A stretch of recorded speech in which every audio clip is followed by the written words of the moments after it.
అందరికీ నమస్కారం. ఆహ్, చాలా రోజులుగా అంటే మనకి సొసైటీలో, సమాజంలో ఏంటి అంటే భర్త చేత బాధితురాలైన భార్యలను మనం ఇప్పటివరకు చూసాం కానీ, ఒక భార్య చేత ఇబ్బంది పడుతున్న భర్తలను ఇప్పటివరకు మేబీ ఉండుండొచ్చు కానీ, సొసైటీలోకి వచ్చి నా భార్య నన్ను ఇబ్బంది పెడుతుంది అనే సంఘటనలు చాలా తక్కువుంటాయి. బట్ రీసెంట్‌గా ఒక సంఘటన జరిగింది. సో, దాని గురించి మనతో మాట్లాడడానికి శ్రవణ్ కుమార్ గారు క్రైమ్ సీనియర్ జర్నలిస్ట్ ఇక్కడున్నారు. నమస్కారం సార్. నమస్తే అండి. సార్, భార్య చేత భార్య బాధితురాలు అని చెప్పబడుతున్నారు. సో, ఒక పర్సన్ ఇలా మాట్లాడారు. సో, దీని మీద మీ అభిప్రాయం ఏంటి సార్? మన భారత చట్టాలు చాలా విస్తృతమైనటువంటివి. ఎప్పటికప్పుడు అప్‌డేట్ అవుతానే ఉన్నాయి. అమెండ్‌మెంట్స్ కూడా అవుతా ఉన్నాయి మన చట్టాల్లో కూడా. ఇప్పుడు కూడా ముఖ్యంగా అమెండ్‌మెంట్ అవ్వాల్సిన చట్టం గాని, కొత్త చట్టం రావాల్సిన అవసరం ఏంటంటే, గతంలో ఉన్నటువంటి గృహహింస చట్టం ఉంది. కేవలం భార్యలు బాధపడుతున్నారు. భర్తలు పురుషాధికారంతోటి భార్యలను పీడిస్తున్నారు, వేధిస్తున్నారు. కట్నం రూపంలోను, అదనపు కట్నం రూపంలో, రకరకాల అనుమానాల రూపంలోను వేధిస్తున్నప్పుడు వ్యవస్థలో, సమాజంలో కుటుంబ వ్యవస్థ విచ్ఛిన్నమైపోతుంది. దాన్ని కాపాడాల్సిన అవసరము గురుతర బాధ్యత అని చెప్పి, ఆ రోజున్న అవసరాల ప్రకారం గృహహింస చట్టాన్ని చేయడం జరిగింది. కానీ మారుతున్నటువంటి కేవలం గృహ హింస అనేది స్త్రీ మీదనే కాదు, పురుషుడి మీద కూడా జరుగుతా ఉందని చాలా సంఘటనలు చెప్తా ఉన్నాయి.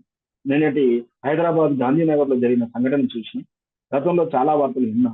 అంటే ఇక్కడ ఎవరైతే మీడియా బిడియస్తులుగానో సమాజం నుంచి భయపడుతూ లో లో ప్రొఫైల్ ఉండే వాళ్ళని వాళ్ళ స్పౌజ్ అంటే భాగస్వామి, భర్త అయితే భర్త లేదా భార్య అయితే భార్య వాళ్ళని వేధిస్తున్నారు. తరచు ఆ వేదన కూడా ఒక ప్రాథమిక స్థాయి దాటినప్పుడు, రెండో స్థాయిలో కుటుంబంలో బయట నలుగురు చెప్తారు.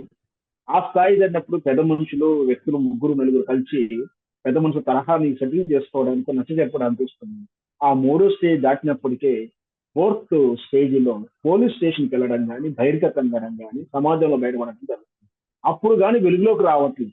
అప్పటి వరకు గోప్యంగా ఉన్నటువంటి విషయాలన్నీ కూడా ఒక పోలీస్ స్టేషన్‌కి వెళ్ళిన తర్వాత బయటపడతా ఉన్నాయి. పోలీస్ స్టేషన్ వెళ్ళిన తర్వాత కూడా కొన్ని రకాలైనటువంటి లోపాయకారి లొసుగులు కూడా ఉంటుంది. అంటే వాస్తవానికి స్పౌజ్‌ని ఇబ్బంది పెట్టాలన్నప్పుడు కొట్టకుండా కొట్టాడని చెప్పడం కానీ, అంటే ఇక్కడ ఏంటంటే ఓవర్ యాక్టింగ్ అన్నీ కూడా ఓవర్ యాక్టింగ్‌గా ఉంటాయి. దీంట్లో నిజమెంత, నిజ నిర్ధారణ ఏంటి అనేది సెకండరీ అయినప్పటికీ, వాస్తవానికి ఇప్పుడు జరుగుతున్న విషయంలో చూడాల్సింది ఏమిటంటే, కేవలం స్త్రీ ఒక్కటే వేదనకు గురవ్వట్లేదు. కొన్ని కుటుంబాలలో కొంతవరకు కూడా పురుషుడు కూడా స్త్రీ కారణంగా వేదనకు గురవుతున్నారు. కొన్ని కుటుంబాలు కూలిపోతా ఉన్నాయి. మన సమాజంలో వింటూనే ఉంటాం. అవును. అలాంటి తాలూకని నిన్నటి ఇంగ్లీష్ ప్రొఫెసర్ విషయంలో జరిగినట్టుగా చూడవచ్చు. ప్రతి విషయంలో ఆయన ఫస్ట్ ఆఫ్ ఆల్ మనకు అవతల సెకండ్ పార్టీ అయినటువంటి మేడం వచ్చినట్టు ఇంతవరకు లేదు మన దగ్గర. ఉన్నటువంటి ప్రెస్ మీట్ సమాచారం ప్రకారం జరుగుతుంది ఏంటంటే, తనని అనుమానిస్తుందని, ప్రతి క్షణం గూగుల్ మ్యాప్ ద్వారా చెక్ చేస్తున్నాం, మానిటరింగ్ చేస్తుందని, ఒకవేళ ఇంటికి లేట్ వస్తే ₹200 పెనాల్టీ వస్తుందని ట్రాఫిక్ పోలీస్ వేసినట్టుగా.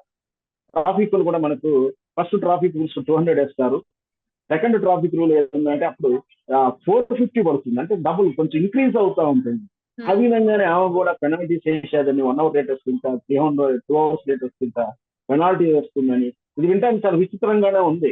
ఆమె చాలా టార్చర్ పెట్టిందని, రకరకాల అనుమానాలు వస్తుందని, నన్ను గూగుల్ మ్యాప్‌లో మానిటరింగ్ చేస్తా ఉంటుందని, వేధిస్తుంది అని చెప్పుకుంటూ నిన్న ట్వీట్ పెట్టారు. ఈ విషయంలో నిజంగా కూడా ఈ విషయం అంటే ఈ నిన్నటి సంఘటన తాలూకు విషయంలో కాకుండా ఓవరాల్‌గా మనం చూసుకుంటే ఈ ద్వారా కుటుంబాలలో కలహాలు పెరగడం గాని, ఆస్తి పంపకాల విషయంలో గాని, లేదు ఉన్న పలంగానే వేరు కాపురాలు పెట్టడం, పేరెంట్స్‌ని దూరం పెట్టేసి సింగిల్ యూనిట్‌గా ఉండాలని రావడాలు ఇవన్నీ కూడా వింటూనే ఉన్నాం. ఒక రకంగా ఎవరి శ్రేయస్సు, ఎవరి లాభాన్ని వాళ్ళు చూసుకుంటారేమో గాని, ఇప్పుడు మనం చర్చించాల్సిందంటే కేవలం గృహింస అనేది స్త్రీనే కాదు పురుషుల మీద కూడా ఉంది. ఈ పురుషుల మీద కూడా జరుగుతుంది కూడా హింస కింద మనం ధన్యవాదాలు సార్.